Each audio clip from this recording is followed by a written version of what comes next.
Hello বন্ধুরা, চলে এসেছি একটা নতুন ভিডিও নিয়ে। দিদির ছেলের জন্মদিন উপলক্ষে বাড়িতেই তৈরি করেছিলাম গাজরের হালুয়া। আর এই হালুয়াটা খেতে সত্যি এতটাই ভালো হয়েছিল যে ভাবলাম রেসিপিটা তোমাদের সাথে একটু শেয়ার করে দিই। সাধারণত যখন গাজরের হালুয়া আমরা বানাই তো মাথায় একটাই কথা আসে যে কতগুলো গাজর আমাদের গ্রেট করতে হবে, কিন্তু আজকে আমি সম্পূর্ণ অন্যরকম পদ্ধতিতে এই গাজরের হালুয়াটা তৈরি করেছি। তো তার জন্য আমি 1.5 কেজি গাজর নিয়েছি আর সেগুলোকে ভালো করে ওপরের খোসাটা ছাড়িয়ে পরিষ্কার করে ধুয়ে তারপর টুকরো টুকরো করে কেটে নিয়েছি। আর এই 1.5 কেজি গাজর দিয়ে আমি হালুয়াটা তৈরি করব। তার জন্য দুধ নিয়েছি 1 লিটার। তো দুধটাকে আমি একটু ঘন করে জাল দিয়ে নেব। আর সবার প্রথম আমি কুকারে দিয়ে দিলাম ঘি। তো এখানে আমি 3 চামচ মতো ঘি দিয়েছি, আর তোমরা চাইলে সামান্য পরিমাণে রিফাইন তেলও ব্যবহার করতে পারো। আর তার মধ্যে দিয়ে দিলাম কিছু পরিমাণে এলাচ আর 2-3টে টুকরো তেজপাতা।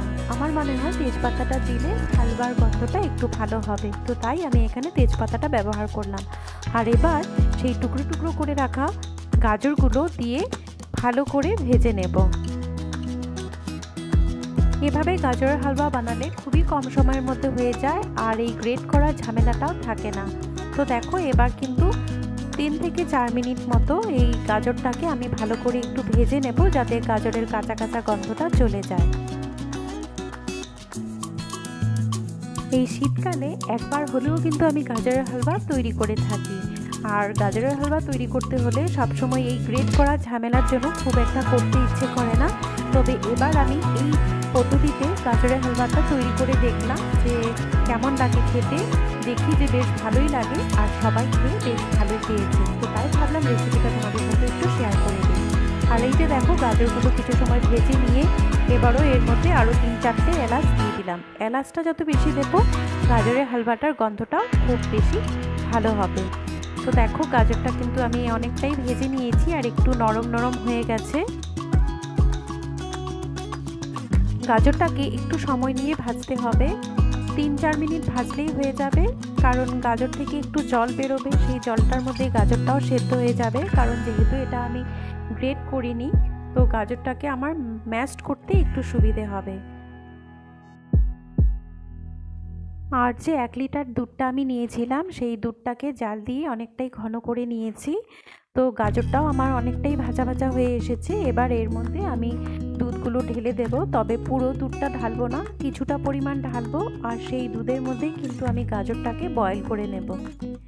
আর এই যে দেখো, দেখতেই পাচ্ছ কতটা ঘন ঘন হয়ে গেছে দুধটা। আর দুধের যে ক্রিমগুলো আছে, ক্রিমগুলো দিয়ে দিলাম।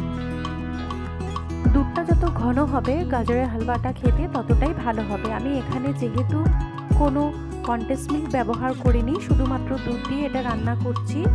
আর এবার এর মধ্যে দিয়ে দিলাম সামান্য পরিমাণে কেসর, তাহলে এটার কালারটা খুব সুন্দর হবে। আর এবার এর মধ্যে দিয়ে দেব সামান্য পরিমাণে গ্রেট করে রাখা বিট। বিট দিলে এই গাজরের হালুয়ার রঙটা খুব সুন্দর হবে। কখনো কখনো বাজার থেকে কিনে আনা গাজরগুলো একটু ফ্যাকাশে ধরনের হয়, আর হালুয়াটা বানানোর পর খুব একটা সুন্দর রং হয় না। তো তাই আমি এর মধ্যে গ্রেট করে অল্প বিট দিয়ে দিলাম, যাতে রংটা সুন্দর হয়।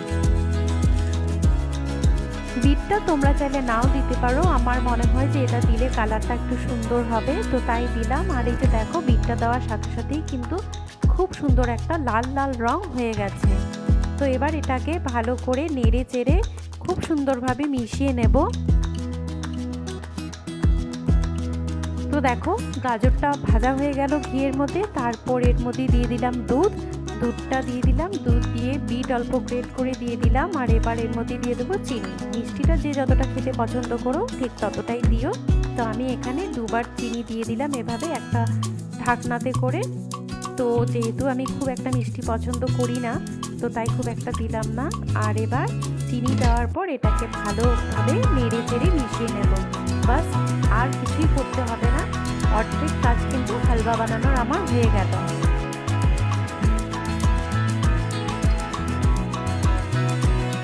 তো এটাকে খুব ভালোভাবে নেড়ে চেড়ে মিশিয়ে নেব। আর দুধটাকেও একটু উঠে নেব একবারের মধ্যে।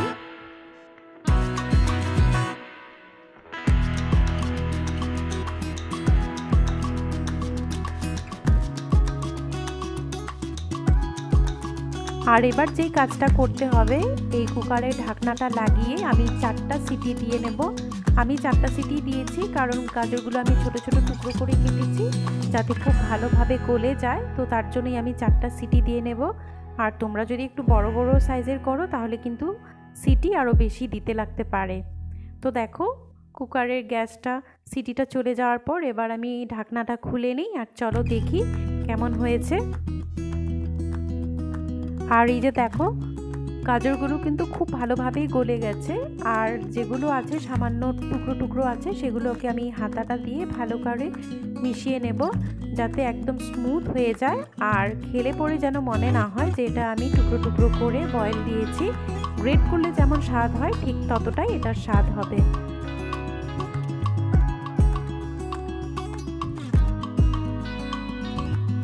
তো দেখলে কত কম সময়ের মধ্যেই কিন্তু এই গাজরের হালুয়াটা তৈরি হয়ে যাচ্ছে। আর এবার যেটা করব, বাকি যে দুধটা আমি ঘন করে রেখেছিলাম সেই অর্ধেক দুধটা এর মধ্যে ঢেলে দিলাম। ঢেলে দিয়ে তারপর এটাকে খুব ভালো করে মেশাতে থাকবো। আর এটার মধ্যে কিছু করার নেই, চিনি দিয়ে দিয়েছি, দুধ দিয়ে দিয়েছি, এলাচও দিয়ে দিয়েছি। তোমরা চাইলে সামান্য পরিমাণে এলাচ গুঁড়োও দিতে পারো, তাহলে গন্ধটা একটু ভালো হবে। আর এবার যে কাজটা করতে হবে, এই যে জল জল ভাবটা আছে এই দুধটাকে একটু ভালো করে শুকিয়ে নিতে হবে। আর সম্পূর্ণ কাজটাই কিন্তু আমি কুকারের মধ্যেই করব।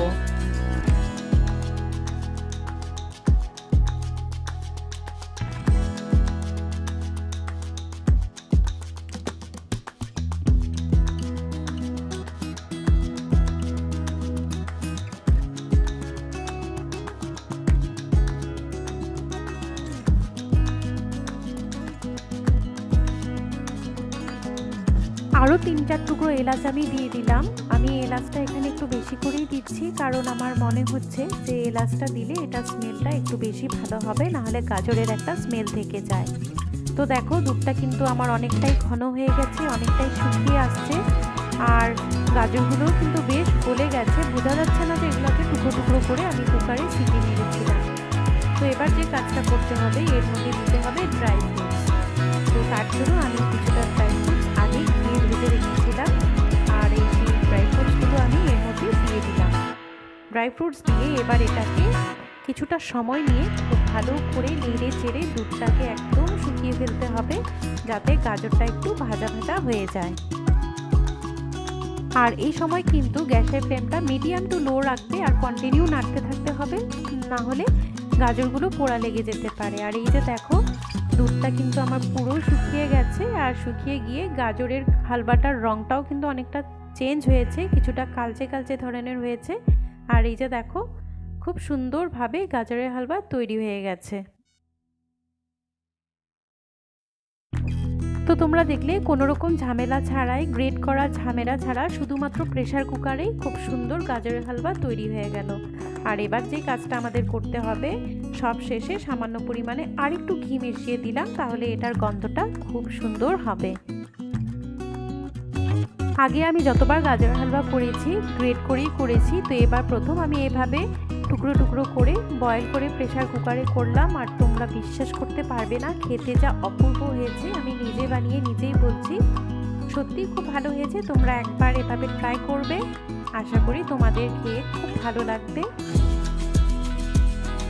তো চলো গাজরের হালুয়া আমার তৈরি হয়ে গেছে, এবার এটাকে সার্ভ করে নিই। আর যেই দিদির ছেলের জন্মদিন উপলক্ষে আমি গাজরের হালুয়াটা করেছিলাম, ওকেও একটু খেতে দিই। তো দেখো আমার আজকে এই গাজরের হালুয়াটা তোমাদের কেমন লাগলো। আশা করি ভিডিওটা তোমাদের ভালো লেগেছে। ভালো লাগলে অবশ্যই লাইক কমেন্ট শেয়ার করে দেবে, আর আমার চ্যানেলে নতুন থাকলে অবশ্যই চ্যানেলটি সাবস্ক্রাইব করে পাশে থাকা বেল বাটনটি প্রেস করে দেবে। আজ তাহলে চলি, আবার আসবো নতুন ভিডিও নিয়ে। টাটা।